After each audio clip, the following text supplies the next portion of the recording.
ابلیس کا تکبر اور اس کا انجام بد۔ اللہ تعالیٰ نے تمام فرشتوں کو آدم علیہ السلام کو سجدہ کرنے کا حکم دیا تو ابلیس نے تکبر میں آ کر سجدے سے انکار کیا اور پھر اپنے اس قبیح عمل کی انتہائی قبیح دلیل پیش کی۔ اس پر اللہ تعالیٰ نے اسے ہمیشہ کے لیے لعنتی قرار دے دیا۔ ارشاد باری تعالیٰ ہے وَلَقَدْ خَلَقْنَاكُمْ ثُمَّ صَوَّرْنَاكُمْ ثُمَّ قُلْنَا لِلْمَلَائِكَةِ اسْجُدُوا لِآدَمَ فَسَجَدُوا إِلَّا إِبْلِيسَ لَمْ يَكُنْ مِنَ السَّاجِدِينَ قَالَ مَا مَنَعَكَ أَلَّا تَسْجُدَ إِذْ أَمَرْتُكَ قَالَ أَنَا خَيْرٌ مِّنْهُ خَلَقْتَنِي مِن نَارٍ وَخَلَقْتَهُ مِن طِينٍ۔ اور ہم ہی نے تم کو ابتدا میں مٹی سے بنایا، پھر تمہاری شکل و صورت بنائی، پھر فرشتوں کو حکم دیا کہ آدم کے آگے سجدہ کرو تو سب نے سجدہ کیا سوائے ابلیس کے، وہ سجدہ کرنے والوں میں شامل نہ ہوا۔ اللہ تعالیٰ نے فرمایا جب میں نے تجھ کو حکم دیا تو کس چیز نے تجھے سجدہ کرنے سے باز رکھا؟ اس نے کہا کہ میں اس سے افضل ہوں، مجھے تو نے آگ سے پیدا کیا ہے اور اسے مٹی سے بنایا ہے۔ امام حسن بصری کا ارشاد ہے ابلیس نے قیاس کیا اور سب سے پہلے اسی نے قیاس کیا۔ امام محمد بن سیرین فرماتے ہیں ابلیس نے قیاس کیا اور سورج چاند کی پوجا بھی قیاس ہی سے شروع ہوئی۔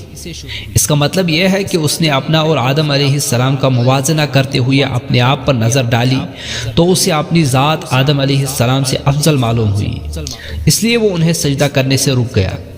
حالانکہ تمام فرشتوں کے ساتھ ساتھ اسے بھی سجدہ کرنے کا حکم دیا گیا تھا۔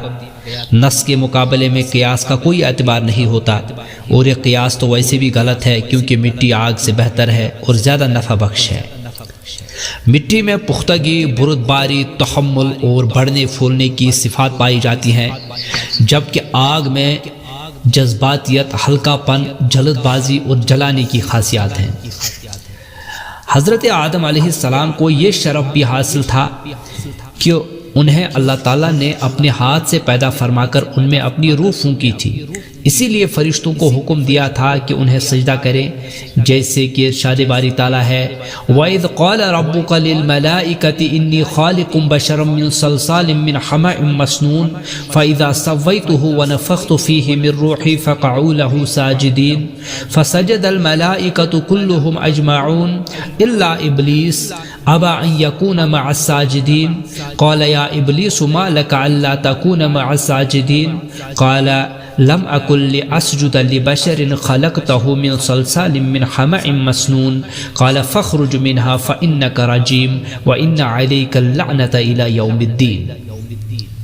اور جب تمہارے پروردگار نے فرشتوں سے فرمایا کہ میں کھنکھناتے سڑے ہوئے گارے سے ایک بشر بنانے والا ہوں، جب میں اس کو صورت انسانیت میں درست کر لوں اور اس میں اپنی بے بہا چیز یعنی روح پھونک دوں تو اس کے آگے سجدے میں گر پڑنا، تو سب کے سب سجدے میں گر پڑے مگر شیطان، اس نے سجدہ کرنے والوں کے ساتھ ہونے سے انکار کر دیا۔ اللہ نے فرمایا کہ اے ابلیس تجھے کیا ہوا کہ تو سجدہ کرنے والوں میں شامل نہ ہوا؟ اس نے کہا میں ایسا نہیں ہوں کہ انسان کو جسے تو نے کھنکھناتے سڑے ہوئے گھارے سے بنایا ہے سجدہ کروں۔ اللہ تعالیٰ نے فرمایا یہاں سے نکل جا، تو مردود ہے اور تجھ پر قیامت کے دن تک لعنت برسے گی۔ ابلیس اس لیے لعنت کا مستحق ہوا کہ اس کے طرز عمل میں آدم علیہ السلام کی تنقیص و تحقیر اور ان پر فخر و تعلق کا اظہار ہے، حکم الہی کی مخالفت ہے۔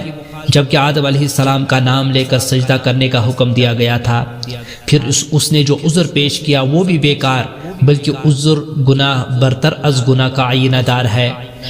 اللہ تعالیٰ نے سورہ بنی اسرائیل میں اس کا تذکرہ یوں فرمایا ہے وَإِذْ قُلْنَا لِلْمَلَائِكَةِ اسْجُدُوا لِآدَمَ فَسَجَدُوا إِلَّا إِبْلِيسَ قَالَ أَأَسْجُدُ لِمَنْ خَلَقْتَ طِينًا قَالَ أَرَأَيْتَكَ هَذَا الَّذِي كَرَّمْتَ عَلَيَّ لَئِنْ أَخَّرْتَنِ إِلَى يَوْمِ الْقِيَامَةِ لَأَحْتَنِكَنَّ ذُرِّيَّتَهُ إِلَّا قَلِيلًا قَالَ اذْهَبْ فَمَن تَبِعَكَ منهم فإن جهنم جزاؤكم جزاء موفورا واستفزز من استطعت منهم بصوتك وأجلب عليهم بخيلك ورجلك وشاركهم في الأموال والأولاد وعدهم وما يعدهم الشيطان إلا غرورا إن عبادي ليس لك عليهم سلطان وكفى بربك وكيلا۔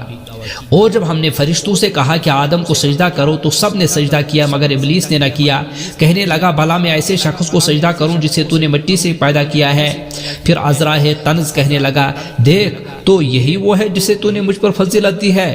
اگر تو مجھ کو قیامت کے دن تک مہلت دے تو میں تھوڑے سے شخصوں کے سوا اس کی تمام اولاد کی جڑ کاٹتا رہوں گا۔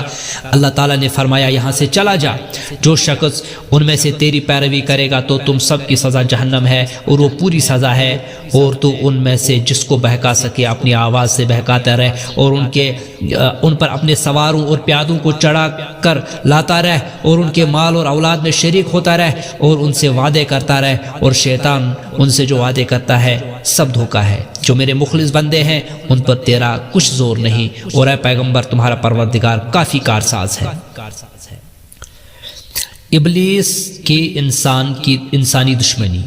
اللہ تعالیٰ نے بنی نوع انسان کو ابلیس کی دشمنی پر متنبہ کیا اور اس کے انجام بد سے ڈرایا، جیسا کہ ارشاد باری تعالیٰ ہے وَإِذْ قُلْنَا لِلْمَلَائِكَةِ اسْجُدُوا لِآدَمَ فَسَجَدُوا إِلَّا إِبْلِيسَ كَانَ مِنَ الْجِنِّ فَفَسَقَ عَنْ أَمْرِ رَبِّهِ أَفَتَتَّخِذُونَهُ وَذُرِّيَّتَهُ أَوْلِيَاءَ مِن دُونِي۔ اور جب ہم نے فرشتوں کو حکم دیا کہ آدم کو سجدہ کرو تو سب نے سجدہ کیا مگر ابلیس نے نہ کیا، وہ جنات میں سے تھا تو اپنے پروردگار کے حکم سے باہر آ گیا۔ کیا تم اس کو اور اس کی اولاد کو میرے سوا دوست بناتے ہو؟ یعنی وہ جان بوجھ کر اللہ کی اطاعت سے نکل گیا اور اس نے تکبر کیا، اور تکبر کی بنا پر اللہ کے حکم کی تعمیل سے انکار کیا۔ یہ اس کی ناپاک فطرت تھی جس نے اسے دھوکہ دیا، کیونکہ وہ آگ سے پیدا کیا گیا ہے۔ حضرت عائشہ رضی اللہ عنہا سے روایت ہے کہ رسول اللہ صلی اللہ علیہ وسلم نے فرمایا فرشتے نور سے پیدا کیے گئے، جن آگ کے شعلے سے پیدا کیے گئے، اور آدم اس چیز یعنی مٹی سے پیدا کیے گئے جو تمہیں بتا دی گئی ہے۔ حضرت حسن بصری فرماتے ہیں ابلیس ایک لحظہ بھی فرشتہ نہیں رہا۔ حضرت ابن عباس رضی اللہ عنہ کہتے ہیں ابلیس زمین کے ان فرشتوں میں سے تھا جنہیں جن کہا جاتا تھا، اور علم و عبادت میں ان سب سے بڑھ کر تھا، اور اس کا نام عزازیل تھا۔ ابلیس کا اعلان جنگ۔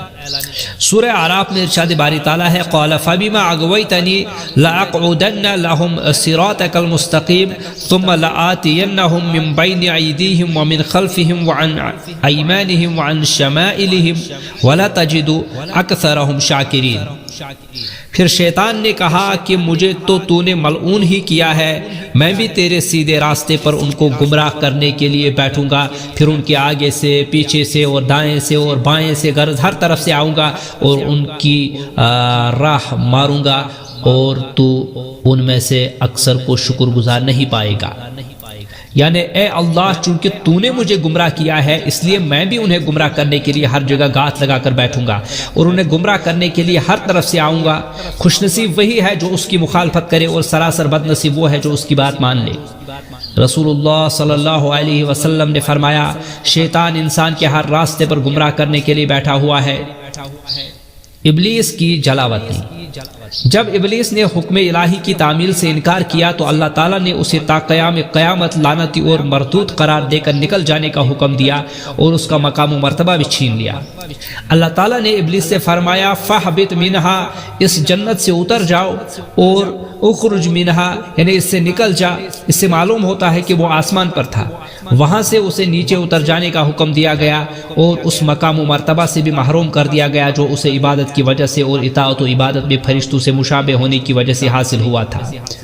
اس کے تکبر، حسد اور نافرمانی کی وجہ سے اس سے یہ مرتبہ سلب کر کے اسے ذلت و لعنت کے ساتھ زمین پر پھینک دیا گیا۔ حضرت ابو ہریرہ رضی اللہ عنہ سے روایت ہے کہ رسول اللہ صلی اللہ علیہ وسلم نے فرمایا جب آدم کا بیٹا سجدہ کی آیت تلاوت کرتا ہے پھر سجدہ کرتا ہے تو شیطان ایک طرف ہو کر رونے لگتا ہے اور کہتا ہے ہائے افسوس، ابن آدم کو سجدہ کرنے کا حکم ہوا تو اس نے سجدہ کر لیا، اس لیے اسے جنت ملے گی، مجھے سجدہ کرنے کا حکم ملا تھا، میں نے نافرمانی کی تو مجھے جہنم ملے گی۔